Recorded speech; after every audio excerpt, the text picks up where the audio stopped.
This week on the Racer X Show, to Budds Creek in round 7 of the Pro Motocross Championship. Can Ryan Dungey stop the hot-as-a-firecracker Ken Roczen? We'll head to the dirt of Mechanicsville for that.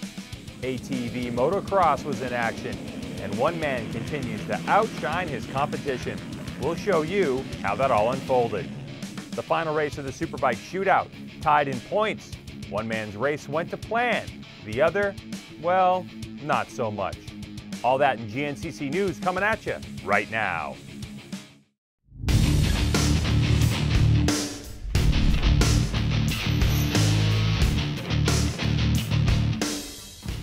Hello everyone and welcome to the Racer X Show presented by Chaparral Motorsports. I'm your host, Greg White. We certainly hope you had a fun and relaxing weekend. We didn't. Too much great race action to keep us on the edge of our seats. And now we're here to show you some of it.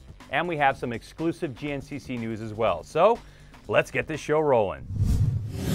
The Racer X Show with Greg White is being presented by Chaparral Motorsports. Visit Chaparral Motorsports online at chatmoto.com.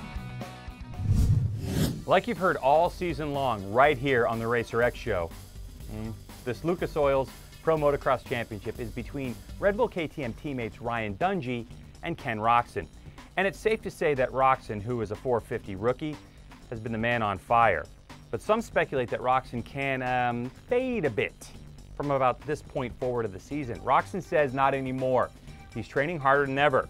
Well, we are at the halfway hump. So let's give you the TV race commentators Jason Wygant and Grant Langston with this week's highlights. We're about an hour south of Washington, D.C. in Budds Creek, Maryland for this, the Geico Motorcycle Budds Creek Nationals Round 7 of the Lucas Oil Pro Motocross Championship, sanctioned by AMA Pro Racing.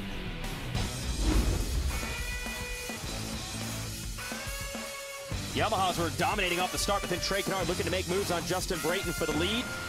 Makes it happen, puts the Honda up front, but watch for Ken Roczen. He gets around Ryan Dungey, gets around Brayton, and now going for the lead on Canard. Roczen just charges that hill so much harder than anyone. That's why I'm saying hard braking area. He makes the most of it. Takes the moto win. Now it was close. His teammate Dungey got it to within 1 second there on the final lap. Last few laps, Dungey was closing in. They were in lap traffic. Roczen did what he needed to do to win that one. We'll show you the results. As mentioned, a good battle also for third between Canard, Tomac, and Stewart. Weston Pike needed a bounce back after a really rough weekend at Red, but he told me all I need is a start. He got one. He delivered a great finish in 6th. Metcalf wins that battle with Short. Grant, 9th. Freddie Doran making it happen again at the factory Honda, top 10. He started with a good start. Ryan Dungey at the number 5, making it happen. Start out front and finish that way. Dungey gets that whole shot, steals it away from Josh Graham. And he would not be headed from there. Great battles behind him. Ken Roczen here at the 94 going around the outside of Grant to get into 2nd. We thought we were going to have a furious battle between the Red Bull KTM teammates, but no. Dungey was able to put distance on Roczen and the rest of the field. Little doubt this was his best performance of the year. A little bit of light in the championship fight for him. He looked pretty gloomy last week. Good job by Roczen, though. He was dealing with pressure from Eli Tomac down the stretch. Finished his 2nd. There is Dungey. His mechanic, Carlos Rivera, celebrating the win. Tomac, who we mentioned, ends up 3rd. Canard and Pike in the top 5. Good ride for Weston. Grant 6th. Short, Nicoletti, Brayton, and Gerke round out the top 10. If you look at the overall here, no problem for Roczen because you actually tied Dungey on points for the day. He got that first moto that counts just as much as far as the championship is concerned. You don't lose any ground on your off day. Probably not too upset about that. And that's the podium. Eli Tomac back up there. Trey Canard just couldn't make it. Weston Pike running out the top 5. Great result for him. Look at the points. Pretty tight now. Yeah, 26 points. It's certainly doable, but the problem is, though, Roczen and Dungey have been so darn consistent that even when it's a bad race, they end up getting 2nd, 3rd, 4th, something like that. Roczen hasn't been out of the top 3 in any moto this year. I got back and everything kind of came down a little bit, and I was like, man, I'm feeling good. This is my moment, you know? But I just got that start. It was way key, and was just able to race my laps. The track's really coming around. It was very tough, but all these guys did a good job. I can't thank my whole team enough. My fiance Lynn's, my dad, my mom, my brothers, everybody. It's good to get this win. It's been since round 1, so it's a good step. Little history made, a first-time winner. Yeah. Starts with Jason Anderson's got to get around Justin Bogle. Anderson and Bogle, neither have ever won one of these races, so you can tell they wanted it bad. That is the hardest way to make a pass, going the long way around. He went at least 50 feet further than Bogle to get that lead, but you know what? It was totally worth it. Yeah, and then he started pulling away. You have to watch Jeremy Martin here on the left side in the Yamaha trying to pass Christophe Pourcel. He finally makes the move. That puts him into third. But Bogle in the number 2 spot. Not for long. Martin wants it. Martin doing what he does best. Get out front, trying to win this title. He fights hard, but look here, battle for third. Baggett, oh, and Bogle almost touching midair.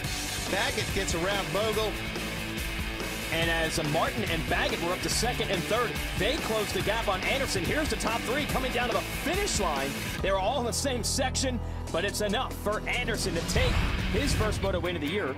It's only 4 different moto wins this year. Webb, Martin and Bogle had gotten them all. Webb, by the way, did make that pass on Pourcel. 1 more championship point for him at that 5th place, digging it out. And I said that was crucial for Cooper Webb. He got it done. And A-Rod, the 3rd Star Racing Yamaha rider, inside the top 10 as well with the night. Gate drops. Baggett wins this moto, but it's not him out front early. It's the Yamaha bike of Jeremy Martin, but a big first turn pileup, taking down Muscan and several other top riders. But Martin getting that all-important motorsport.com hole shot. And Baggett actually took advantage of that crash, got around those guys. They punched a hole for him, and now from about 5th place moves into 4th. Then he has to go after Jason Anderson for the number 3 position. Anderson had won the first moto earlier today, but he was not quite as strong this time around. Baggett's next move, he's got to work on Christophe Pourcel, but Pourcel made it easy for second. Pourcel unable to jump that triple step up, leaves the door open for Baggett, who gets in the second. And this is that section we said you can make passes up the inside. Baggett takes that lead over Jeremy Martin. Huge in the point situation. Absolutely, and from there he would absolutely pull away from everyone. Just questions no one could answer in the second half of the moto for Baggett. 3rd of the first moto, wins Moto 2, and that is enough to give him the overall win. Martin, a solid day, finishes 2nd. Pourcel 3rd, Cooper Webb not what he wanted, back in 4th, going to lose a little ground to Baggett and Martin in the standings. Bogle Hill Anderson 7th, Nelson Seeley and A-Rod Anthony Rodriguez rounds out the top 10. That kid's getting pretty consistent quite quickly. The overall results when we combine the scores from the first moto earlier today and this one, Blake Baggett with a 3rd of the first. That's the most points in total, edging out Jeremy Martin. That's the difference in motocross. You get a little bonus point for winning a moto, so even though you see 3 and 1 and 2 and 2 both equal 4, you win the moto, you get the overall. Anderson up on the podium again. He's done that a couple times this year. As I suspected, Baggett has now vaulted past Webb for 2nd. Webb and OTJ, but certainly not as good as the last 2 weeks for him where he was winning motos. So now Baggett up to 2nd. I'd say both still in championship contention though. And to watch all the great practice and race action this weekend from Spring Creek, you can do it on the web. ProMotocross.com/live, 11:30 a.m. East. Practice, 1:15 is the pre-show, then Moto 1 at 2 p.m. East. 4 p.m. is Moto 2, or on TV, you can check it out at MAB TV at 2 p.m. for live Moto 1, on NBC SN, 4 p.m. for Moto 2. Now, last week, we told you about the uncertainty hanging over Team USA's fate, and more specifically, their rider lineup for this year's FIM Motocross Nations, which will be held in Latvia in late September. We were hoping that the team might have been announced as early as July 4th at Redbud, but that didn't happen, as team manager Roger DeCoster is still sorting through the availability and desire of the top Americans on the Lucas Oil Pro Motocross Championship circuit to make the commitment to go. But we did get a chance to speak briefly with Roger DeCoster after the Redbud races. In a nutshell, Roger DeCoster said, there are 5 American riders who really stand out right now, 2 on 250s and 3 on 450s. The 250 spot on the team will be current points leader Jeremy Martin on the Yamalube Star Racing team, or Budds Creek race winner Blake Baggett on the Monster Energy Pro Circuit Kawasaki team.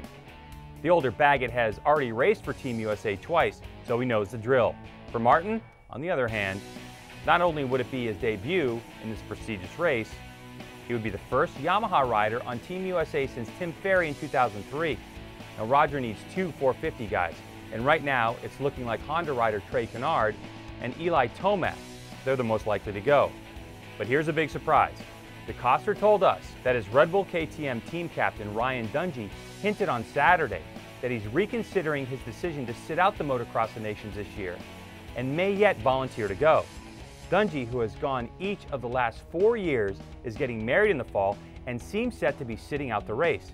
If Ryan decides to go to Latvia in September, well, let's just say that Team USA's chances to win just got a little bit better.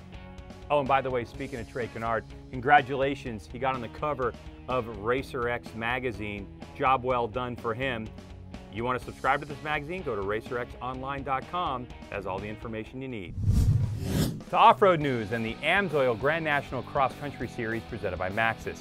If you visited GNCCRacing.com and looked at the schedule, you would have seen a TBA, or to be announced race. Whoa. Hey Jen, what's up? How are you? Good, how are you? Good. What you got? We've filled the TBA spot on the GNCC schedule for 2014. We're actually going to be going to the Mountain Ridge ATV Park in Somerset, Pennsylvania. So mark it on the calendar. Cool. All right, so on the schedule, though, I noticed that it said PA for a while, but to be announced. So people knew it was kind of coming to a certain part of Pennsylvania? Yeah, we've had several rounds in Eastern PA in the past. Last year we had our first time. It was called the Gusher. We had quite a rain out. Things didn't quite work out like we wanted, so we knew we wanted to be in the area. They've got some really great fans, great terrain. So we definitely had our hearts set on the Eastern PA, Western PA type land, and we've been to Somerset before. We went there last in 2011, so we thought, hey, we love the place. It's awesome. The riders love it, so let's go back. Awesome. So GNCC Racing Somerset in September. What are the dates? September 20th and 21st. Thanks, Jen. So here's a look at the remaining events on the schedule. Round 10, the Can-Am Unadilla at Unadilla, September 6th and 7th. New announcement, round 11 at Mountain Ridge ATV Park in Somerset, PA. That's September 20th and 21st. Round 12 is at St. Clairsville, Ohio. And finally, we wrap up the season in Crawfordsville, Indiana for round 13. The Mountain Dew ATV National Motocross Championship made its annual trip to Central New York on Saturday for the NYCM Insurance Northeast ATV National at the legendary Unadilla. The 7th stop in the 9-round championship was all about domination by defending back-to-back AMA Pro ATV champ Chad Wienen, who keeps marching towards his 3rd straight title by sweeping the day's motos aboard his Wienen Motorsports Walsh Yamaha. And here's how he did it. Great weather greeted the field for Moto 1 of the Pro Class as Motorsports.com Honda's John Natale grabbed the SSI Decals Hole Shot Award and looked to take advantage of putting himself up front early. JB Racing Cheerwine Can-Am's Jeffrey Rastrelli emerged second with BCS Can-Am's Josh Creamer in 3rd. As for the defending champ, Wienen, he began his day in 4th, but he's a mover and a shaker, passing Creamer for 3rd on lap 2. Lap 4, Natale broke a shock and ultimately retired from competition. Rastrelli assumed the lead, putting Wienen in 2nd and in a position to challenge for the top spot. Just 1 lap later, the points leader moved past Rastrelli and steadily pulled away.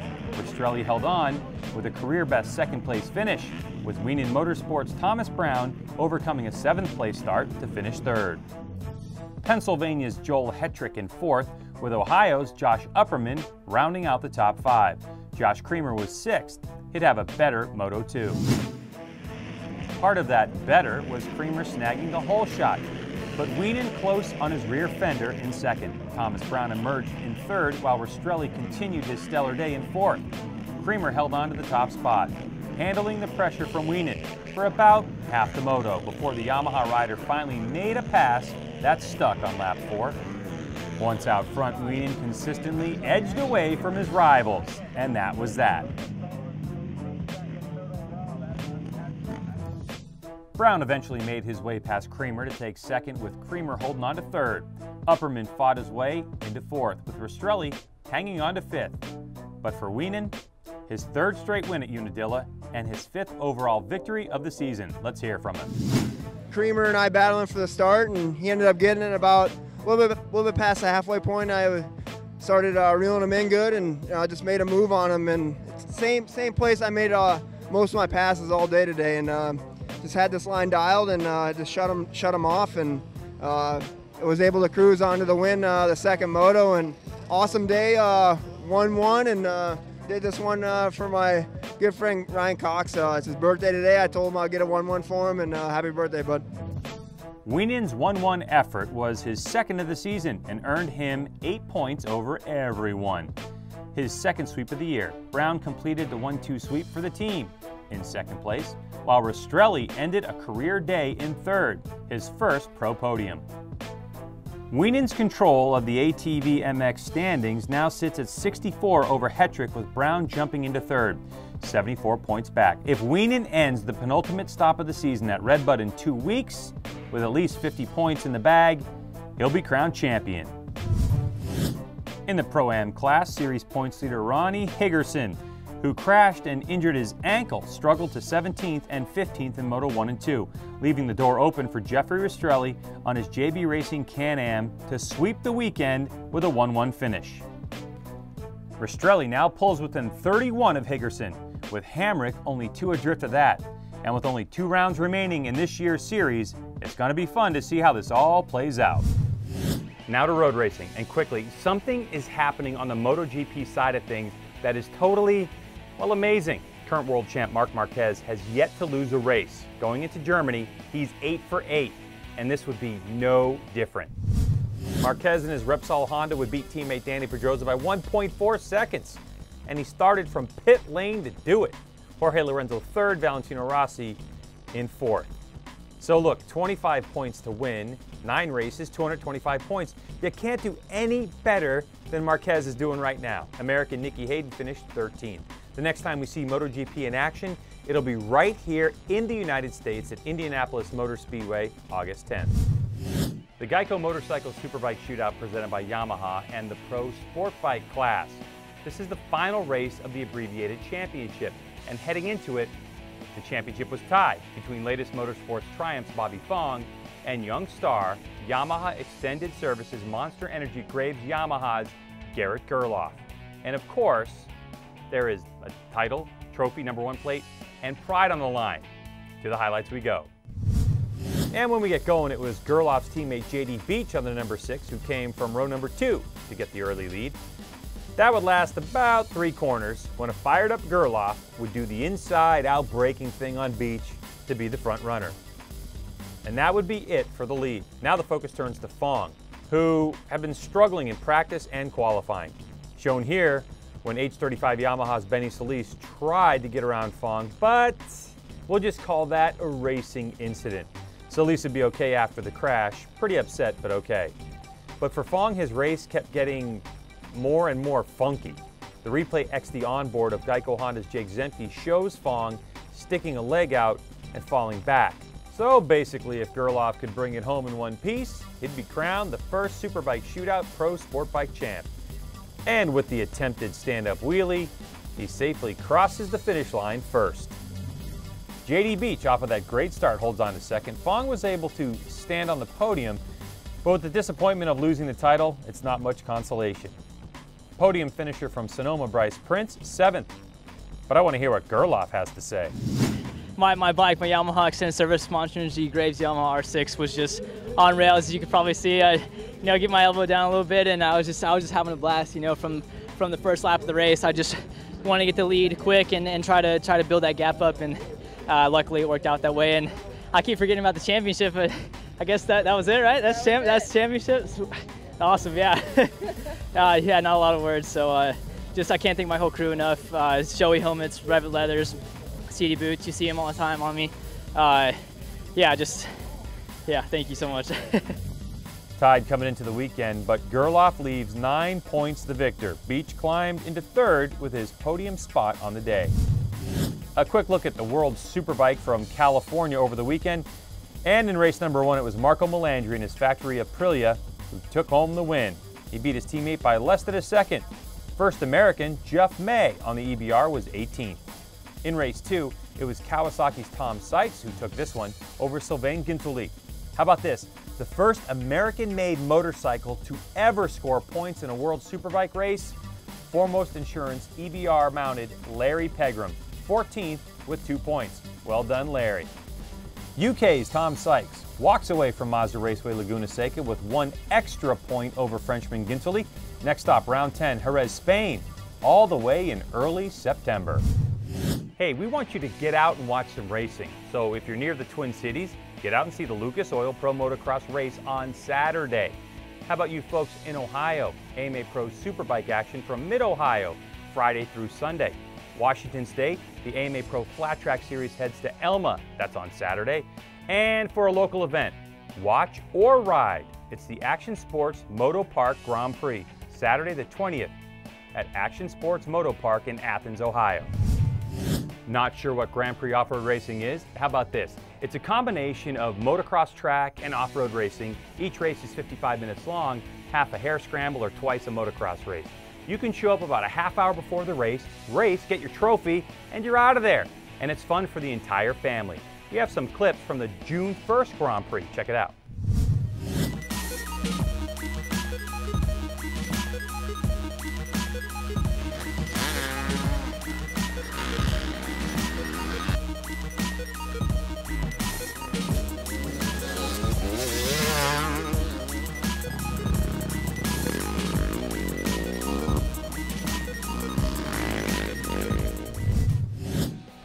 I think I'm going to give that a go. Okay, if you want to get in touch with us, shoot me an email. It's greg@racertv.com. If you want us to put your local races on the upcoming calendar, it's greg@racertv.com. And hey, if you're a motorcycle racer or fan, you want to stop by the Racer X show on a Tuesday, let us know. You can check us out. We're in Morgantown, West Virginia, 80 miles south of Pittsburgh, just off the I-79. Well, that's it for now. We hope you enjoyed it. We sure did. Check us out on all of our social media links. Like us, follow us, do all that stuff. And you can follow me personally on Twitter. It's @GregWhite. For the fine crew here at the Racer X Show presented by Chaparral Motorsports and Racer TV, I'm Greg White. Remember, we are racing all the time. See you next time. Bye-bye.